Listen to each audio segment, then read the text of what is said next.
Looking for the perfect pre-carnival fete? Then get ready for Rhythm and Spice, a Rotary brunch experience happening Sunday, June 28th from 3 p.m. to 11 p.m. at Quarantine Point Recreational Park. Enjoy an afternoon of bold flavors, vibrant rhythms, and unforgettable vibes featuring Sakina and the Alpha One Band, plus guest artists and DJs. Early bird tickets are just $200 and available now on GoToFet.com. Dress code brunch chic, island elegance with spice-inspired tones. Hosted by the Rotary Club of Grenada. Proceeds support Rotary community projects. Rhythm and Spice, Sunday, June 28th, Quarantine Point Recreational Park. Sip, savor, socialize, support.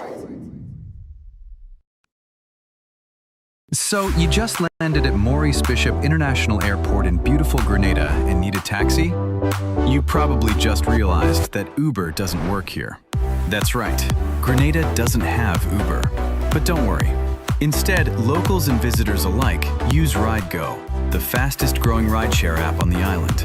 With just a few taps, you can request a safe, reliable, and affordable ride anywhere in Grenada. Whether you're heading to your hotel, the beach, a restaurant, or exploring the island, RideGo has you covered. No waiting, no guessing, no hassle. Download the RideGo app today and experience transportation the modern way. RideGo, moving Grenada one ride at a time. Welcome to Ride Country.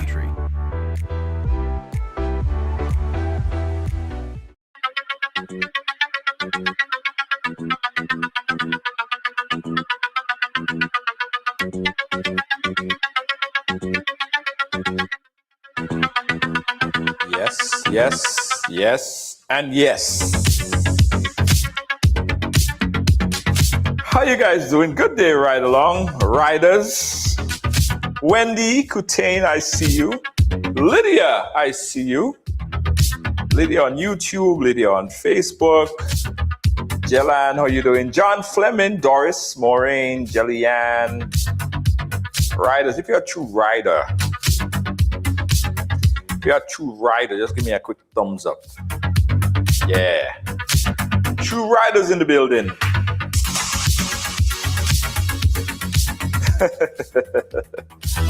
Let me tell all you something. All you had all your time with me on Facebook today, Jed. Wow.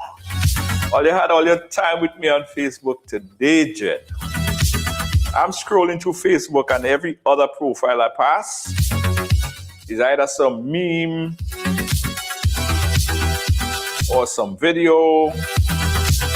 I even see some video on folks on the WhatsApp status. Wow, all you had all your time. Larry Fame, how you doing? Wendy Kutain, True Rider. Yeah, all you had all your time with me, Jed. Greetings. Shirley and Mark, how you doing? Okay, so guys, I got something to say. I got something to say. I got something to say. I got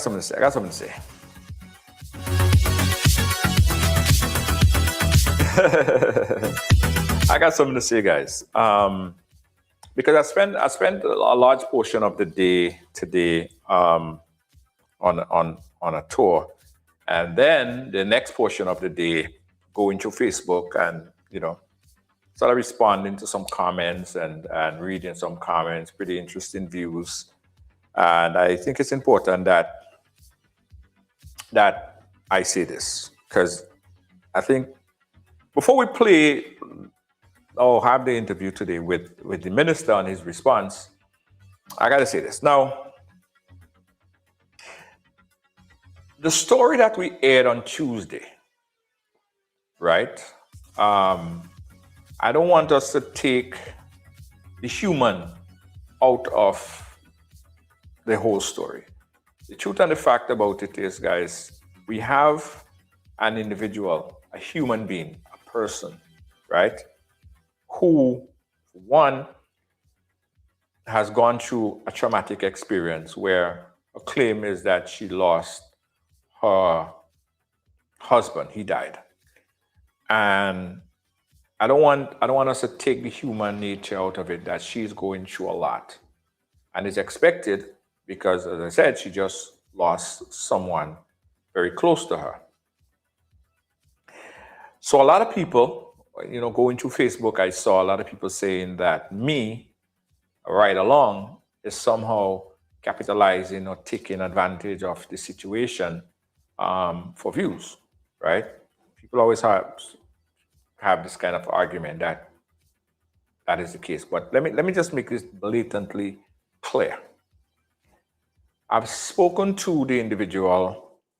I've been speaking to the individual for about over 3 years, or probably even more.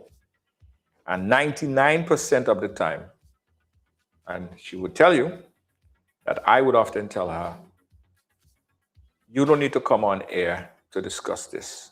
A lot of these things could be done off air. We don't need to have a ride along. We don't need to have a conversation where everybody gets to input.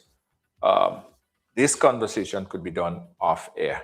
And a lot of times, 80 to 90% of the times, a lot of things get resolved without it even getting on air. So the view by some that we're trying to somehow capitalize on this for views, listen, there are many things to talk about. We spoke to KB, we could speak to, there are many things to talk about. So there is no merit to think that we are somehow capitalizing or somehow trying to take advantage of a situation. That is not the case. In fact, when the young lady called me this time around, I did not want to even go on air with her. She offered, and I'm saying this here for the first time, the young lady offered to pay right along to come on air. I said, listen, we don't charge people to share their stories. I said, forget about that pay thing. If you have a story to tell, we don't charge anyone. We're going to see how we could accommodate. It was continuous over days and days and days wanting to share her story. Now, I firmly believe that sometimes it's good to allow people to air out a lot of what they're going through. For one, it's a healing for them, and it's also a healing for others, because there might be people out there that's going through something similar. And we believe that by sharing your story, it helped not only you internally, it helped others that's watching. So the final decision was to bring her on so she could share her story, ventilate, and also, get a lot of things that she's keeping inside out. And possibly there might be people that's watching that could help, right? So that's why, make sure my audio isn't, yeah. So that's why the final decision was made to bring her on. If you don't know the story about what I'm talking about, I'm going to jog your memory back a little bit. So Tuesday, we had an interview with a young lady that I know by a different name. So that name that she came on with on Tuesday is the third name that I knew her by. She'd been contacting us over a period of time, because she had problems with her children. We helped her out with that. I put my staff to deal with her situation and help her as best as she can. Then she ended up cussing out my staff.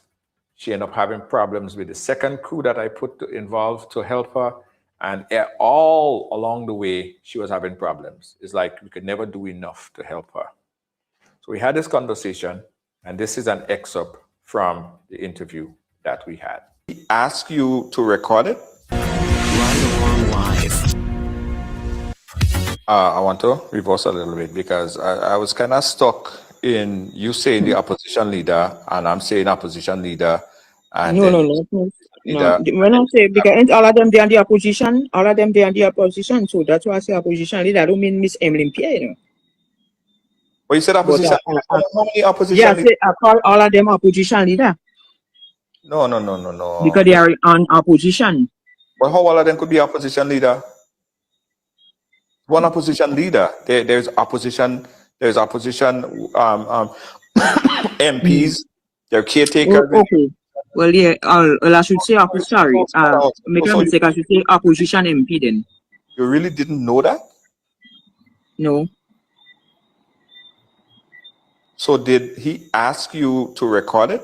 Did you have prior conversation with him and he asked you to record it? Mr. Junior, as I tell you, I recorded the live, Mr. Junior. I recorded it and I forwarded it to him.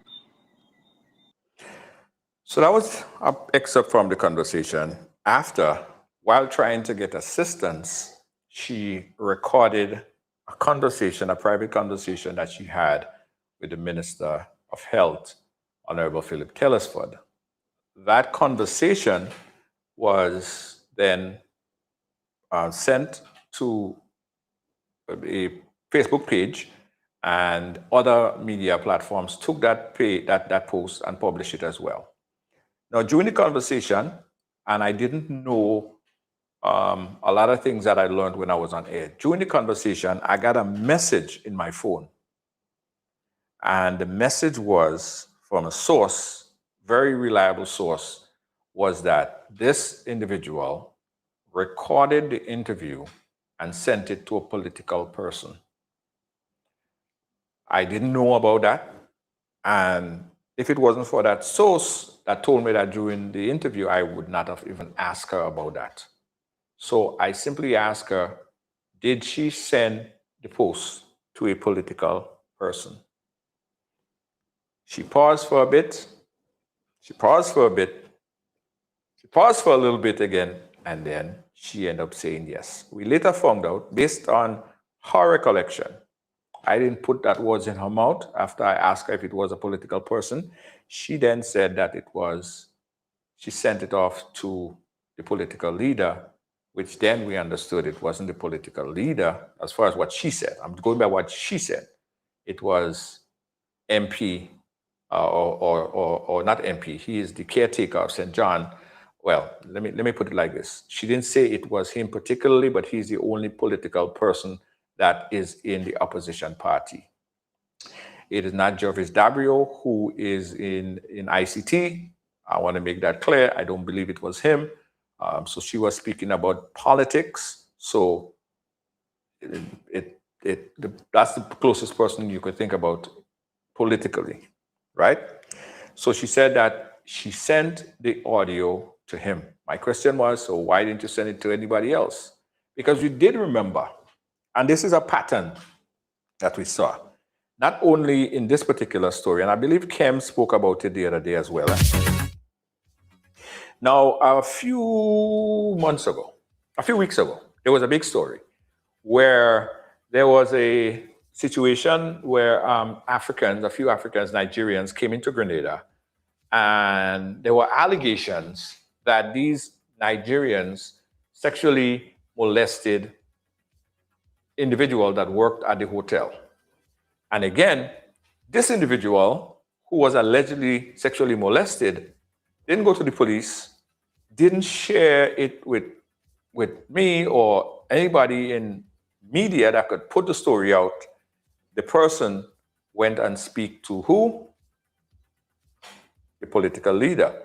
And the political leader confirmed that because she came out with a story. She spoke about that. That's how we got to know. So this is kind of, when you look at these two stories, it's kind of like, why is it that you have situations that could be fixed, right, outside of politics, getting involved in, getting so deep in politics and always involve political opposition?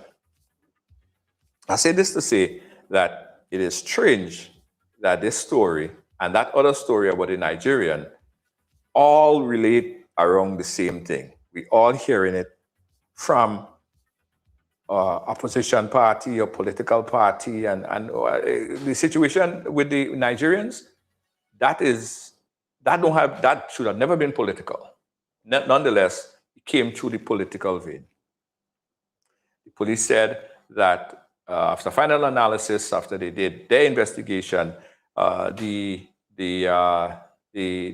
claim didn't amount to anything of sexual assault. So that didn't go anywhere. So let's fast forward a bit. I hope I ain't losing you guys with my long intro. Yeah, the horse story too. The horse story too. It came through the political opposition, right? So there are some similarities there. So in getting all of this, the stories together, and I'm trying to understand it for myself, I decided to have a conversation with the Minister of Health, Honorable Philip Telesford, because I'm sure that you guys probably heard that voice note that circulated on social media. It's on Anna, it's on other platforms, and everybody got a chance to listen to it. So I got a chance to speak to Minister Telesford, and it was a pretty interesting conversation. Let me cue it up so you guys could cue it up. Right. So this interview I conducted about 10 minutes ago. The reason why it was not done live is because the minister had to run out at this time. So I want you guys to listen to Honorable Philip Telesford's response to all of this, and you be the judge. All right? Take a listen.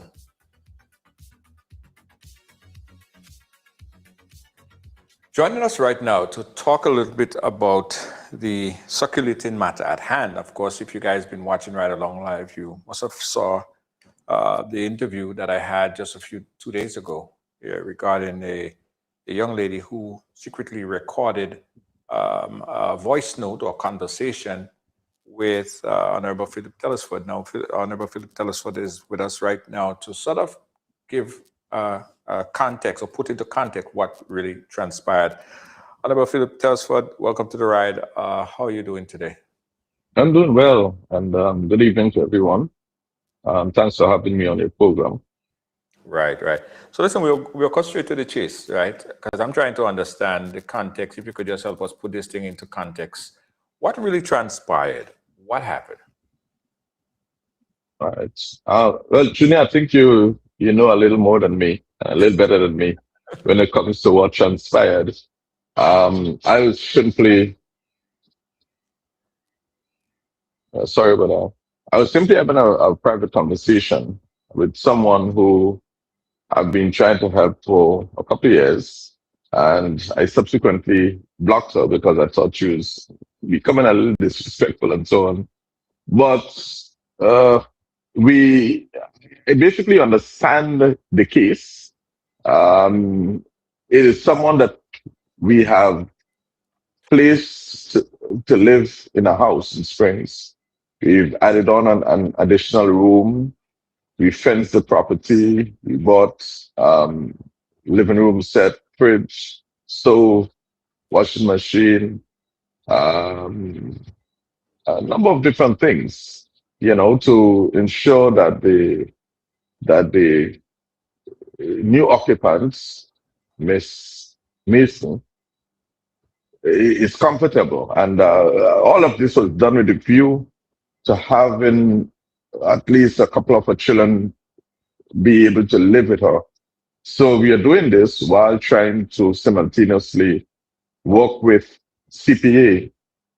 Not directly though, because of course CPA is an independent body, but trying to work with her so that she would stabilize in a way that the children, at least a couple of children, will be able to return to her so that they can live a family life, a normal life or such.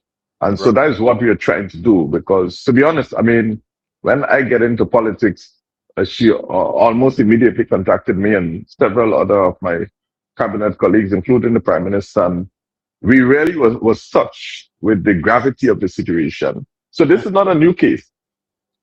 What has happened? I think the lady maybe have either 6 or 7 children or 8, somewhere about that. I don't know.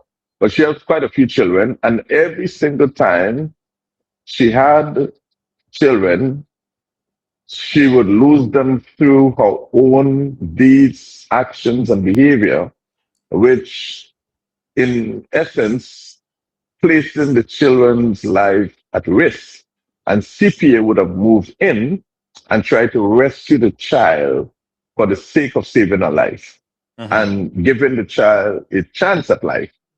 And so that is what has happened.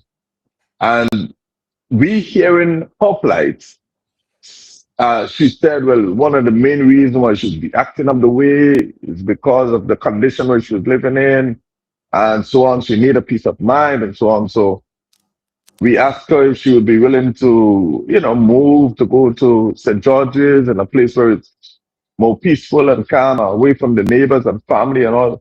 And her answer was yes.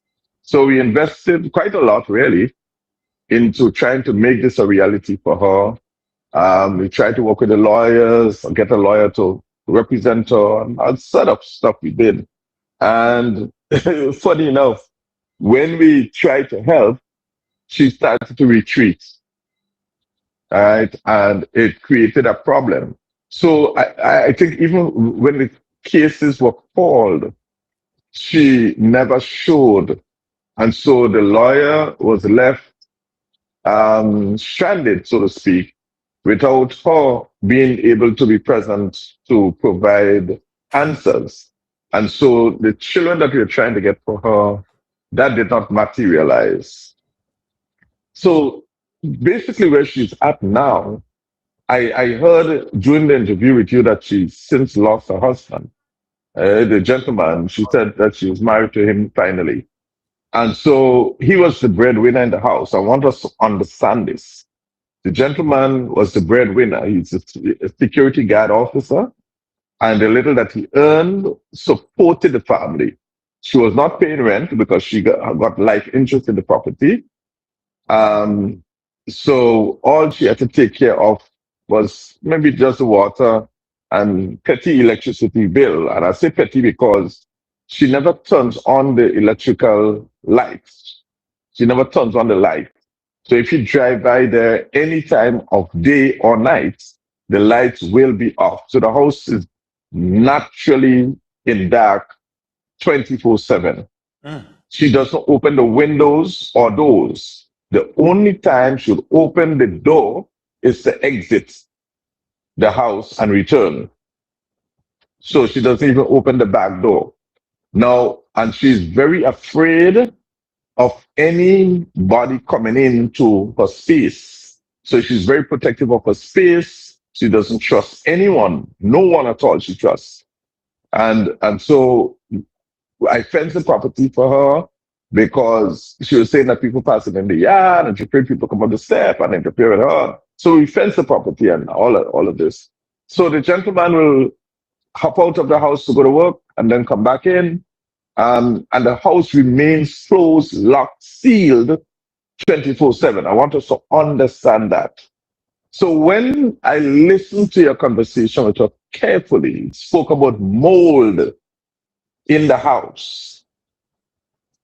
All right. She also spoke about fumes.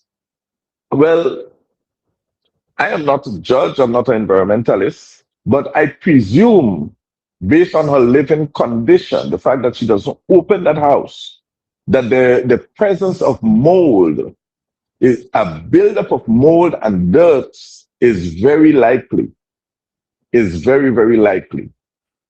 So I saw she put her hand on the wall and placed it back on the camera when you were doing the interview with her, and it came up black, which shows that there is some black smutty surface, which could be detrimental to her health, most likely.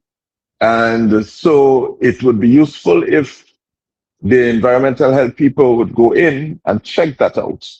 The thing about it, she is afraid of everybody and everything. So it's very difficult to help her. Very, very, very difficult. So I want us to appreciate, I am not mad about what she did because I understand who she is. I was trying to be funny really with her, to be honest. And at some point, I told her some things that I was telling her for a long time, like try to get out of the house, go to church, get some prayers and stuff like that. And, you know, these are little things I was telling all along. Now, where she lives is close to the playing field where she can go, maybe walk, do exercise, close to the school. If she had gotten back the children and daycare, she was going to be able to have the facility right there in Springs. And the church is just over the road, on the next side of the road, where she could just cross the road and go to church. The supermarket just a few steps away. So we put her in that central location because she also has a problem traveling for long distances in any vehicle. She cannot take that. So we put her in a place where the bus is easy to get. If she has to go to the doctor, and she has to go from, I think, once a month or something of the sort. So, and that kind of thing. So we put her in a place that we thought was best fitting for her. And we tried to make her comfortable as possible with the hope that she would cooperate with the authorities to get back her children. Unfortunately, she did not cooperate. Junior, this is very, very hard for her, the individual. I want you to appreciate what she is going through. This is hard because the challenge that she is faced with is a challenge of one, her breadwinner died. If the report is true, the only breadwinner died. There is no family or friend that checks up on her. But she's very much into calling people. So she will call 1 million people and she will call you 1 million times per day. Right? But the breadwinner is dead. So she has to deal with that burial of him and the grieving. And I saw the grieving part come out during the conversation. The loneliness that she already is dealing with in that self-created prison that she's living in. And also the fact that she does not have her own offspring to be with her. And of course, I told her before, if she is not even opening the house and turning on the lights, CPA will not allow the children to live there. Right. Because you cannot live in that prison like that. I don't see it happening, right? So things that she's doing and try to educate her and try to reason with her, and she reasons well, eh? Yes. But there comes a point in her reason where you can feel she goes off a bit. When I say goes off, I'm not trying to talk anything mental. I'm just simply saying where you can get a sense that it's not all cooperating. The words and things that she uses them. So you know that she needs some help. So she has a problem now. Who is going to treat to the bills? Who is going to treat to the food? Who is going to treat with the loan? How she's going to treat to the loneliness? The fact that she has no one to speak to except the people that she calls on the phone. And I don't know how many people really want to speak to her. I know you asked me one question. but I'm going on. I'm telling you, because this, based on what you said, somebody who should have known better than this took the voice notes and circulated it. Right. I wanted to go. I wanted to touch on that briefly, but before we go there, I wanted to find out about the. But just let me finish to say, Okay, go ahead. Yeah. because the person who did it is somebody who just came from government 4 years ago and who should have known about the case, because that same government is the government that took maybe the 6 or 7 children prior. When I say the government take the children through CPA, and they must have known about it, right? So the social development, the people are literally afraid to deal with her, you know. For their own safety, they try to keep away. So we are looking at a case that where you can, God forbid, where she can stay there and stifle under the weight of these fungus and bacteria, whatever she has inside the house, as well as she can, due to loneliness, not knowing where to turn to, can actually self-inflict. I don't even want to think about the worst. So I am thinking that this is an urgent situation that would need police intervention. I already asked the Ministry of Health and a staff in the Ministry of Social Development to see if they can intervene. But I imagine that they would have to get the police assistance, because this is a very sensitive issue that one would have to deal with. So right. I am concerned about her really more than anything else. Right. So quickly, were you surprised that in the conversation that I had with her, she basically said that the voice note, she sent it to a particular minister, that being the former MP for St. John, right? I know folks, when she said Dabrio, people was thinking was Jervis or somebody else, but no, specifically she mentioned the one in politics. So that's, she said that she sent it to. One, were you surprised or concerned that it now becomes political, where you have political intervention into someone, sort of luring her into recording something like this and having it put on display on social media? Are you concerned, or were you concerned that this was revealed, that this is the case? Right. So I am not surprised that this happened. I do not believe that he might have lured her into doing it, into actual recording based on what she has said.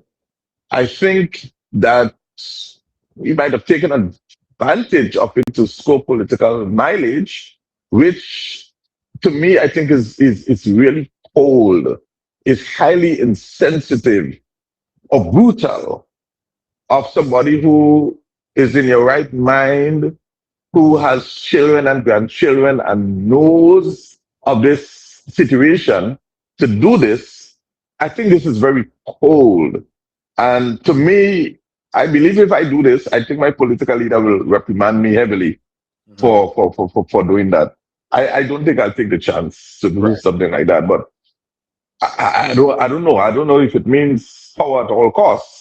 But this is, one has to be mindful. And if one monitor this case, and if this woman does not get help, God forbid, she does need immediate help. And I think every day that ticks on the clock, I hope somebody in the church or somebody, because I don't feel I want to get close to this because it has been painful enough. If somebody can come to me now and say, look, I am willing to carry the food, I will send it, because I sent food there using my staff already, and they swear to me that they will not go back. So if somebody in the church or somebody elsewhere is willing, I will send the stuff so at least you can get food to cook and eat. but she needs help. She needs help. And somebody needs to check in on the bills to ensure that Nawaz or whoever doesn't cut it off because she's going to get into problems. Right. So I'm willing to help, but indirectly. Right. So I'll say this up front. Well, let me also say that we have no evidence that the W that was mentioned lured her to record.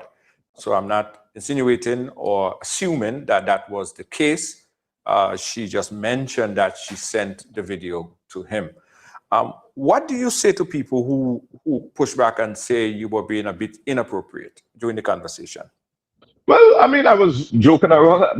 My wife was standing next to me laughing at me, really.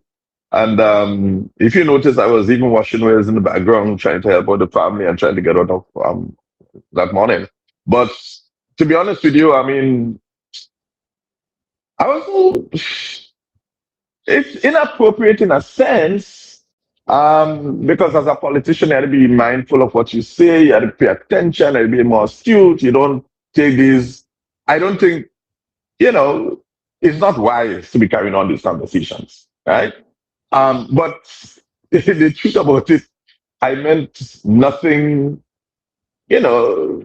forward or fresh or managed, really. Right. And let me tell you, I said to her, when man and woman get big and so on and start to have sex, you find a place to live.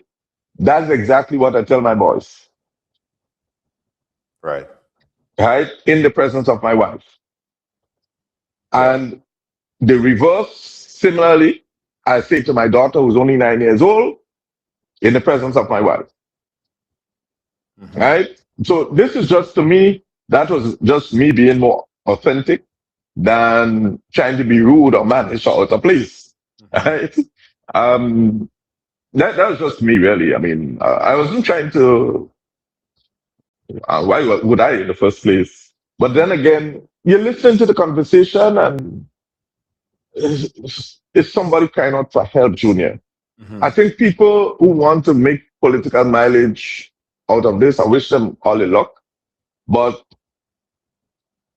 if they understand what the NDC is doing, I think they're going to waste the time on these things.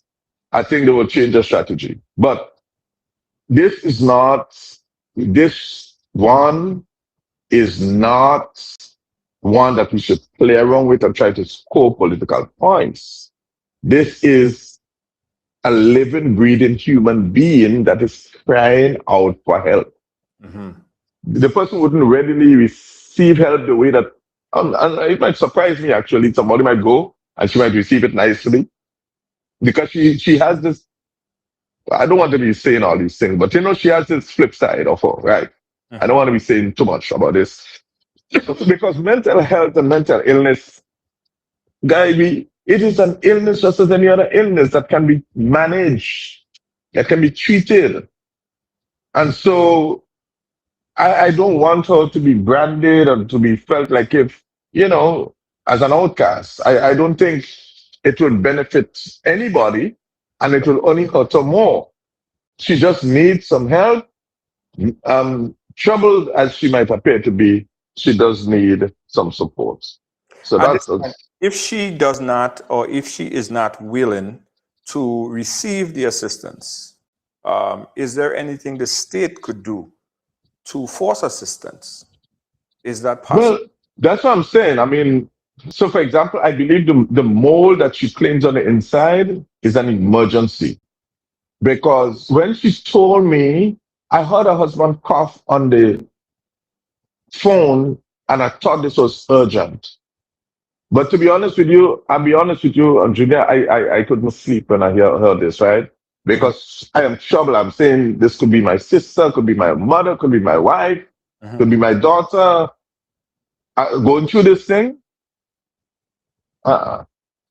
She needs help. And to be honest, Junior, you and I could be talking here and I could trip and I could end up needing somebody's help.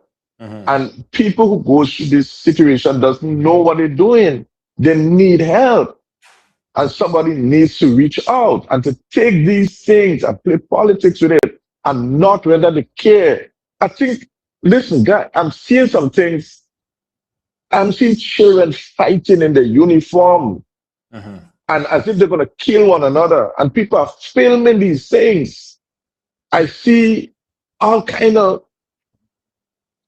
grievous harm being inflicted on each other. People are filming this and circulating and laughing and making memes. This is basically what we're doing here. We are undermining the soul of Grenada. We are changing, we are making our conscience get seared, get hardened, get stiff. And the love and affection that we have one towards each other, we are losing that because we see these things as things to laugh at. Unfortunately, this is somebody crying out. It's not something to laugh at. So really and truly, whoever can help, I'm sounding this alarm. If that lady dies in that house, I don't know how we can live with ourselves. She needs help. There is no brother, sister, mother, friend that she can count on. She needs help. And I also intend on raising this at cabinet on Monday. I know the state, we've tried our best. But this is a different phase of help that she needs because the breadwinner, as I said, is gone and she's locked away in a situation that needs urgent intervention. So I imagine the government is going to, cabinet is going to make a decision as to what can be done and so on on Monday. But I await that. But in the meantime, I imagine that she has to live from now to Monday, Tuesday, and she needs some help. I don't know what cabinet is going to say or do, but she needs some urgent help. And as I say, I am willing. Somebody can call me if they can drop some groceries for her. I'll get the groceries. That's very easy. I can get it and send it.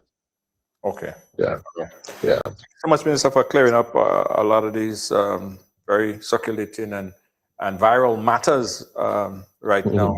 You're very busy with everything, your campaign and Project Polaris Health and everything like that, but you took the opportunity to clear that up with us. We appreciate that. Thank you so much.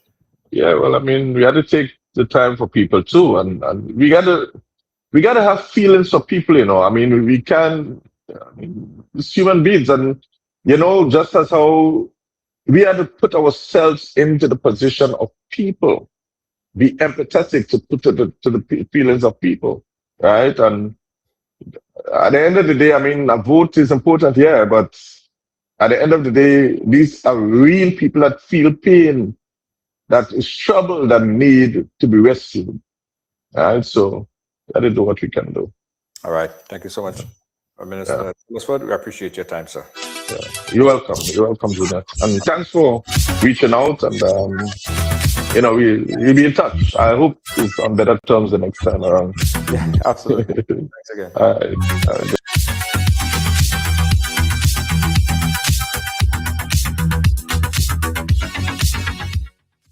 So there you go. The conversation with Honorable Philip Telesford. So let me ask you this question now. I'm putting the phone number up on the screen so you guys could call in and chime in. What do you think? Put the number. Where's the number? There you go.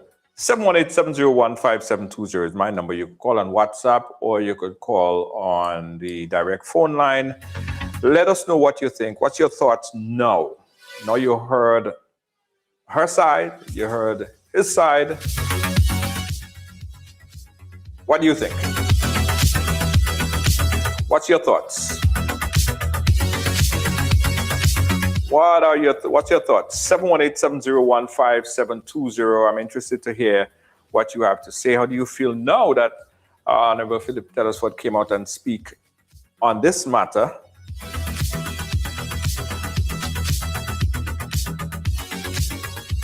And one of the things that I continue to stress, and I will, and I've done, I will continue to do, is to see how we could get assistance for her if she's willing to accept it. All right, let's go to the phone. I got a caller on the WhatsApp. Call on the WhatsApp. Go right ahead.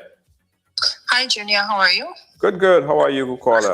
Where are you calling us from? I'm okay. I'm calling from Toronto. Toronto, go right ahead. Okay, Junior, I just have one point of view. I write it in the chat. What I'm gonna say, right? Sometimes people who dealing with mental illness and depression, sometimes you have to like separate the traffic of the people that is going and look for them, because different faces, when they are seeing different people, they would not be open up to you. If you can get like one special person, like one person to work with her, and then she will start building trust, and then everything will start moving like forward. She will start opening up and getting the help she needs. That's all I call to say. Too much of traffic, she would not open up. Okay, so one dedicated person that could connect with her. One dedicated person, yes. One dedicated person should be assigned to her. If she keeps seeing many different people, she would not open up. You just come like you're locking yourself in, like you want to express yourself, but you don't want to express yourself because you keep seeing different faces. Okay, thank you, caller. Thank you so much for your You're welcome. Yeah. Got another caller on the direct phone line. Let's go to this caller right now. Audio. Caller, you live. Where are you calling us from? Hello? Okay. Let's take this call. Caller, you live. Where are you calling us from? Hello?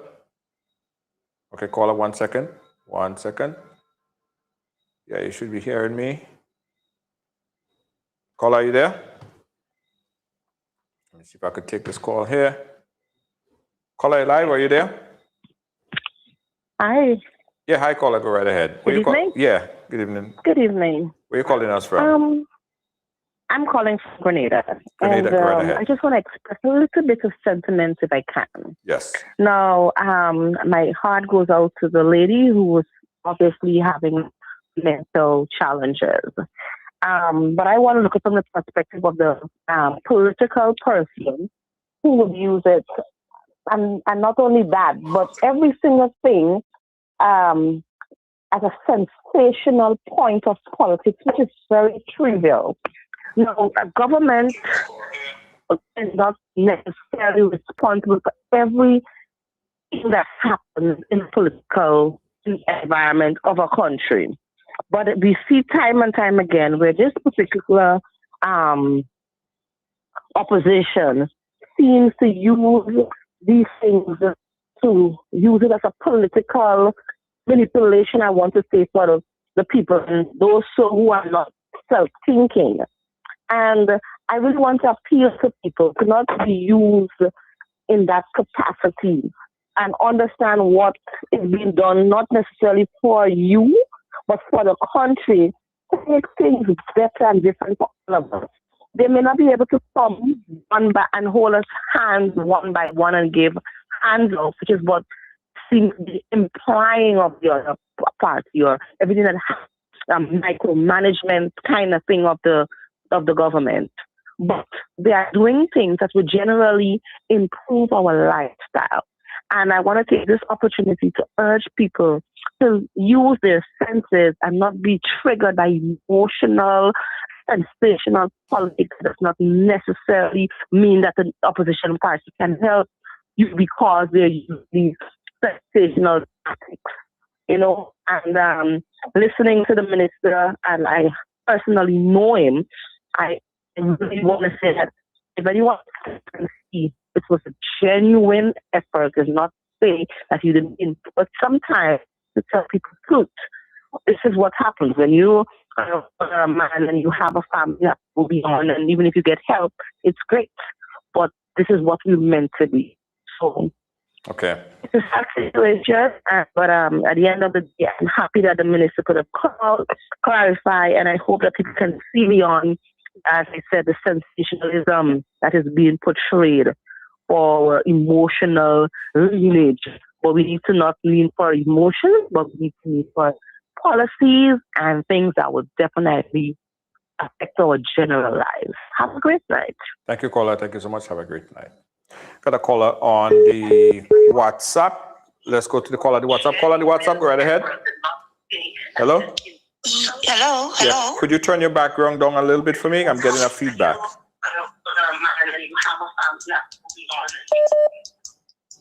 Hello? Yeah, hi. Go ahead, caller. Where are you calling us from? I'm calling from Grenada. Grenada, go right ahead. Hearing all this, Junior, I think that lady needs to see a pastor or a priest, okay, so she could get some spiritual healing.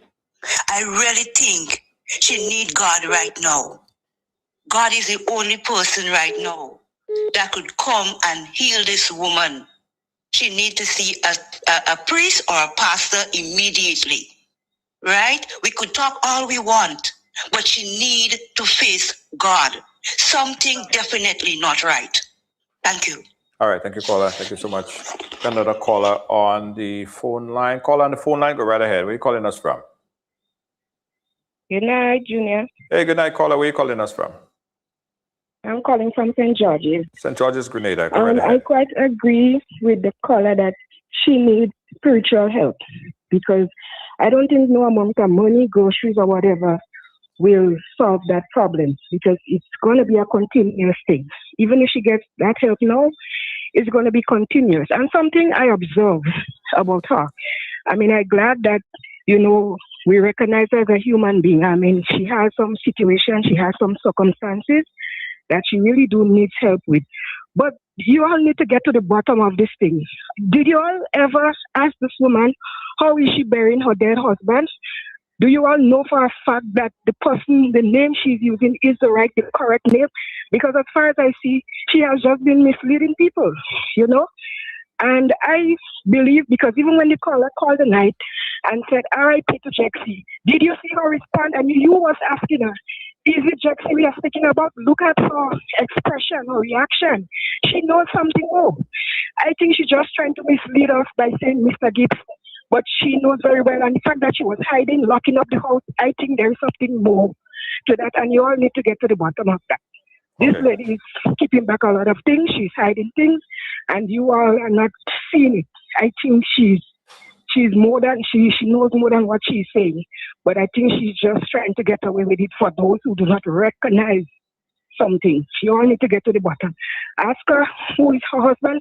Did you all ever see that security man that she says is the breadwinner? He's just sneaking out and sneaking in. I mean, that doesn't sound right. Okay. That doesn't sound right. How you know that she didn't just pass on some dust somewhere that she had in a corner and say that? I mean, come on. This doesn't sound right. You all need to investigate this thing better. Thank you. All right, caller. Thank you so much. Thank you so much. We go to the caller on the WhatsApp. Call on the WhatsApp. Go right ahead. Okay. Is that me? Yes. Okay, yes. I'm calling from Canada, Brampton, actually. Okay. And one of the things I'm reading the chat, and I see something that is lacking, compassion and empathy. And I understand where that is coming from lack of knowledge. One of the things that I noticed is that for the lady, right? She's suffering. She has some trauma in her life because someone said since like she was a child, like in school, she's been behaving like that. So that shows that she has some trauma in her life that has not been dealt with. And that goes for a lot of us. We behave in certain ways. We address a situation, a confrontation in different manner because that's how we learn how to approach it, how to cope with it. That's our coping mechanism. Some people shut down. Some people, they just explode, and that's how we learn. So what is the root cause of the lady's situation? What happened? What happened with her and her mom? What's going on like that? So unless we don't find the root cause, it will be very hard to help her. And yes, it's important that we provide the little support that we can for her, right? Like she need like electricity, she need like food. The basic things, we have to make sure that she have that safety need, right? Her safety is met. So we're talking about food, we're talking about even clothing, we're talking about shelter. These are the things that safety. Then we have to take it from there. And I think she has the capacity, the capability to even say where she would like to go from here, what in her life she would like to address. And someone said, what about even with her husband to bury him? So what we tend to do, we tend to want to fix people because we think that's what they need. And we forget that a person could think for themselves and say, okay, this is what I need to where I need to start from. So what I would like for us to do, be more compassionate and work with empathy. All of us have been through some situation. And when somebody is going through something and we look at it, oh, now I see why you're behaving like that, because I understand what happened to you. You're behaving aggressive because you have been abused. So that is how you're learning to cope with it. And we work from there and stop calling down the people names. I know I used to do that when I was back home. And I'm not putting anybody down, but I'm saying we could learn. We could start from somewhere. Be empathetic. Thank you. All right. Thank you so much, caller. 718-701-5720. You could call us on the WhatsApp or you could call us direct. Get in your view. You saw her side of the story. We had an extensive conversation on Tuesday. Today, we just saw the minister came out and had his side, understanding her situation and offering some ideas on where you think that she could go from here to get assistance. But is that enough, or did they do too much? Oftentimes someone said, Lord, how did she get all this stuff of a house fence, washing machine, a place to stay without no rent or no mortgage or nothing to pay? Like, did they do too much? Right? Let's hear from you guys. 718-701-5720. Want to hear your views on this story right here. And by the way, after today, all the assistance, all the conversation, everything would be done in the background, right? This is not something that we're looking to prolong and prolong on air. We're going to do what we have to do in the back end, assure that if she allow us or she allow the assistance to come in, we don't mind helping where that is concerned, right? But she kind of have to want it. There's no way that we could force that on her. There's no way that we could give her counseling or provide counseling or get counselors to her if she herself don't want to receive it. All right. Getting your views here, 718-701-5720. Let's take a quick commercial break, guys, and we'll come back with more of your calls. You're watching Ride Along Live. Don't move. For Grenada to realize its true potential, we must all be a part of nation building. From every corner of the world, our sons and daughters carry the spirit of the Spice Isle in their hearts through culture, innovation, investment, and service.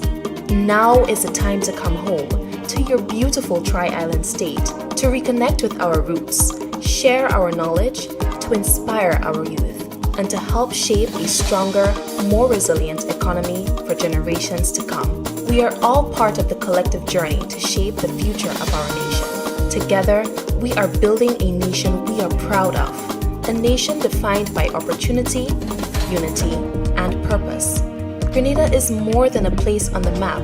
It is our heritage, our future, our home. We look forward to welcoming you. Welcome to the island's boldest ATV experience. The only tour daring enough to bring you this level of excitement, freedom, and adrenaline. Feel the power. Conquer rugged trails. Experience breathtaking views. Ride beyond the ordinary. Feel the power. This is not just a tour. This is the power of Ride ATV. Get ready for fun. Get ready for excitement. Get ready to ride. Book now at ride.gd or call 473-422-1011. Ride ATV. Adventure starts here.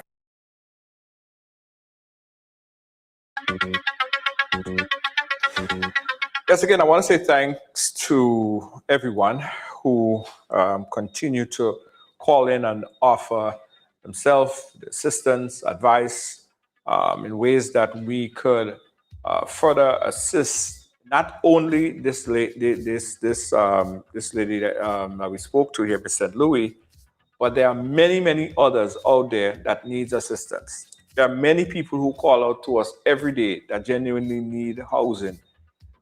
They need a job. They need money just to get by, to send their kids to school, for groceries, for school books. And as much as possible, we always here as a conduit to help, and we'll continue to do so. So I hope this in no way changed the ride along spirit. of helping people. And that's what we're all about. That's how we were built. We're built on listening to stories and acting. We don't just listen and it goes from one end and it goes out to the next. This platform here actually helps. And it has been consistently so throughout the many years that we've been doing this. All right, so I want to say thank you to the riders worldwide. You guys have really continued to support in every way, whether it's a pledge. I remember a few years ago on this very same platform here, we were able to raise $10,000 in 1 hour to help a family. And this is who we are. This is what we do here on Ride Along Live. So I hope that don't break the spirit. I hope that don't kill the spirit of a true rider. Let's continue to be good to our neighbors. Again, we at the Ride, we're going to try to see whatever we could do behind the scenes going forward to see how we could help. If the help is accepted, or if she's willing to accept the assistance, we don't mind, at least footing some bill to help with some kind of counseling session, right? Because she's going through a lot. And she will be going through a lot more because as the MP said, she have to think about now burying that person and going through that further mourning process. So it's a lot. So we stand here ready to assist in any situation. Thank you guys. Thank you riders. We appreciate you. And to everyone who share and continue to share and participate in the ride, we say thank you. Thank you, thank you, thank you. Thank you and thank you. Nice. Yes. All right, guys. I just want to also thank and take this opportunity to thank the folks who sponsor and continue to ensure that they advertise on this platform. Hey, big up to the Rotary Club of Grenada with the Rhythm and Spice, guys. It's a brunch experience, and that's on Sunday the 28th. Don't miss it. It's at Quarantine Point Recreational Park. You can't miss this event. Tons of entertainment, a lot of excitement. Bring the whole family. Bring the kids to Quarantine Point, Sunday, June the 28th. And this is all a part of the Grenada Diaspora homecoming, right? So a lot of people from the diaspora is going to be there. A lot of people locally based in Grenada are going to be there. It is an awesome experience. I want you guys to get your ticket if you have not yet done so. It's a brunch experience, Sunday, 28th June at the Quarantine Point. Also, guys, I got to tell you, don't forget, if you need a taxi tonight or any night, day or night, you got to download the RideGo app. The RideGo app is a convenient app in your phone. Everybody should have the RideGo app in their phones. Everybody should have the RideGo app. When you need a taxi, if you're coming into Grenada, as soon as you reach on the airport, all you do is you tap the app, you get a taxi to pick you up from the airport or anywhere in Grenada. Anywhere, anytime, night or day, you need RideGo. Download the RideGo app from the App Store right now. It's safe, convenient, and it's one of a kind, all right? Check it out right now. I got to say big up to the National Lotteries Authority. National Lotteries Authority, supporting sports, culture, and nation building. Hi, I want $10 on Playway, $20 backup on Pick 3, and cash for each, please. Okay, are you adding multi-X to your bet? Yes, multi-X, all of them. Smart! Best value bet.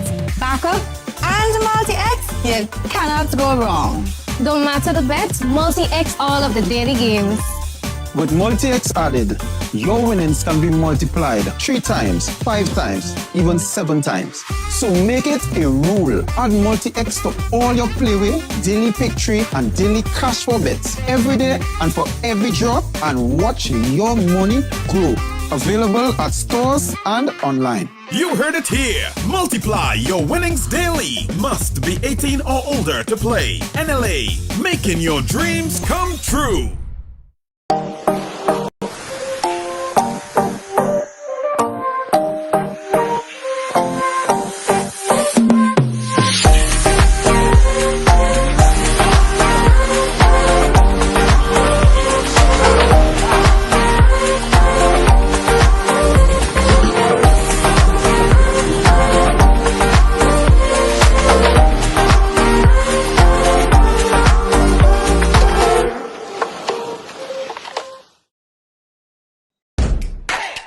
There's a new way to move in Grenada.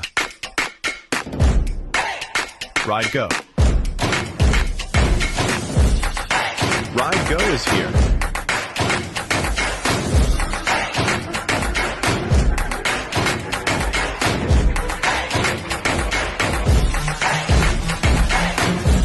RideGo. Where do you want to go?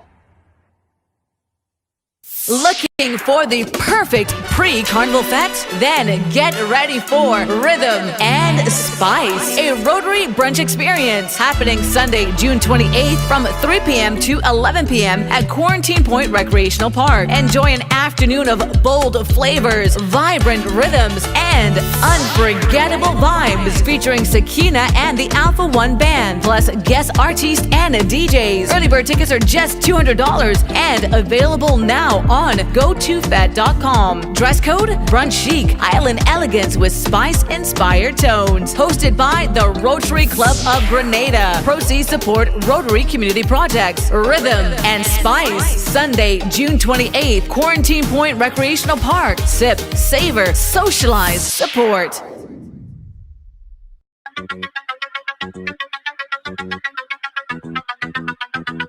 Again, guys, thank you for watching. Thank you for being a part of our program today. Catch you guys again tomorrow. Good night.